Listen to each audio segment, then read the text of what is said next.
Hello दोस्तों, नमस्कार। मैं सूर्यवंश आपका नए कोचिंग क्लासेज में स्वागत करता हूं। मैं आज कक्षा 12 का वैद्युत आवेश तथा क्षेत्र को आपके लिए लाया हुआ हूं, जिसमें आपको बहुत ही प्रेम के साथ बताऊंगा। आपको इसको पढ़ने के लिए मेरे वीडियो में लगातार बने रहना होगा। इस प्रकार से मैं शुरू करता हूँ। उस दिन मैंने क्या बताया था, कूलाम का नियम। कूलाम के नियम में क्या बताया था, यदि हमारे पास कोई दो बिंदु आवेश हो, मान लो Q1 Q2 है, तो उन दोनों आवेशों के बीच उत्पन्न जो वैद्युत बल होगा और तथा उन दोनों आवेश के बीच की दूरी r हो, तो उनके बीच जो उत्पन्न वैद्युत बल होगा उन आवेशों के गुणनफल के अनुक्रमानुपाती तथा बीच की दूरी के वर्ग के व्युत्क्रमानुपाती। व्युत्क्रमानुपाती मतलब उल्टा, अनुक्रमानुपाती मतलब सीधा। तो ये Q1 Q2 बटे आई स्क्वायर 1/4 ये क्या था, नियतांक उसने बताया था। तो इसका मान 9 गुणे 10⁻9 8 10 9 8 5 4 गुणे 10⁻15 केवल इसका मान है, और पूरे का मान 9 गुणे 10⁻9 होगा। ये उस दिन नहीं बताया था, इसको नोट कर लीजिएगा। तो इसने बताया था। आज मैं क्या बताऊंगा, अध्यारोपण का सिद्धांत। अध्यारोपण के सिद्धांत में मैं क्या बताऊंगा कि यदि हमारे पास कोई निकाय हो, अब निकाय जानते ही हो कि भिन्न भिन्न आवेशों के संग्रह से बनेगा। तो मान लो -Q1 plus Q2 plus Q3 -Q4 -Q5 इनके आवेशों के इनके द्वारा बना हुआ है ये। तो उन उस निकाय के किसी एक बिंदु पर उत्पन्न जो परिणामी वैद्युत बल होगा, उन भिन्न भिन्न आवेशों के द्वारा उस बिंदु पर लगाए गए बलों के सदिश योग के बराबर होता है। मतलब अब इस पर Q1 के द्वारा Q6 पर भी बल उत्पन्न होगा, Q3 के द्वारा Q6 पर उत्पन्न होगा, तो इस पर होगा जो जो लगेगा उसी को हम, मतलब इसके द्वारा जो लगाएगा, ये जो लगाएगा इस पर, ये जो लगाएगा, ये जो लगाएगा, सभी को जोड़ लेंगे और उनके परिमाण ही लेंगे। माइनस माइनस वाला दिशा नहीं लेंगे, क्योंकि सदिश योग का बराबर है। उस दिन बीजगणित था तो माइनस भी लिए थे। तब देखिए F बराबर F1 F2 F3 इसी प्रकार जाएगा। तो F1 का मान Q1 Q6 बटे R इनके बीच की दूरी, तो इसके बीच की दूरी, प्रत्येक दूरी जो होगी समान होगी। क्योंकि दूरी समान होगी, जब निकाय हो, निकाय है एक गोलाकार मान चलो, अब जब निकाय है तो उनके बीच की दूरी समान ही होगी, तभी तो एक निकाय बनेगा। इसीलिए प्रत्येक आवेश के बीच की दूरी समान है। तब ये आ गया इसका मान। अब हमारे पास क्या आ गया, वैद्युत क्षेत्र। अब वैद्युत क्षेत्र मैं डायरेक्ट बता दूं कि मान लो हमारे पास कोई आवेश Q1 हो और उस Q1 में कोई अन्य आवेश Q2 रख दे, तो Q1 के कारण कुछ क्षेत्र उत्पन्न होगा।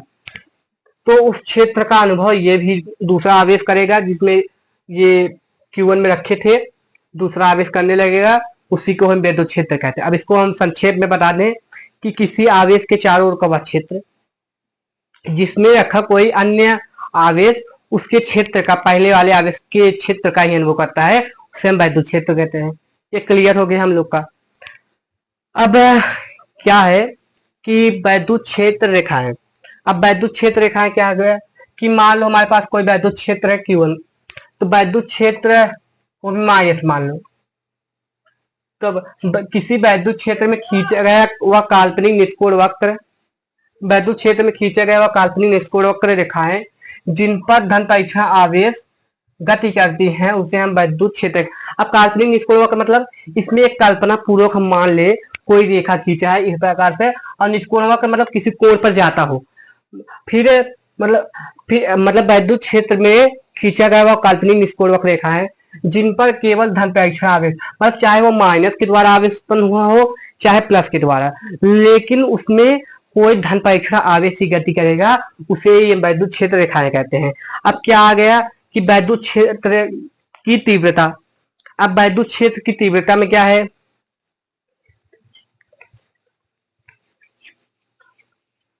हाँ, तो क्या है कि वैद्युत क्षेत्र के,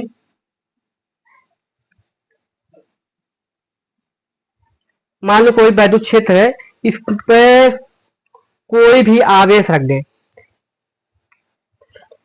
ये Q1 के कारण उत्पन्न हुआ है वैद्युत क्षेत्र, और वैद्युत क्षेत्र के किसी एक बिंदु पर रखे गए एकांक परीक्षण वाले आवेश पर कार्यरत वैद्युत बल को हाँ, तब देखो ये वैद्युत क्षेत्र है, किसी एक बिंदु पर हम मान लो इसके यहाँ पर कोई धन परीक्षण आवेश Q0 रख दे।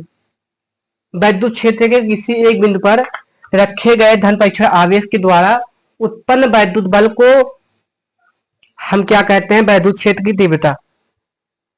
अब वैद्युत क्षेत्र की तीव्रता E बराबर में F बटे में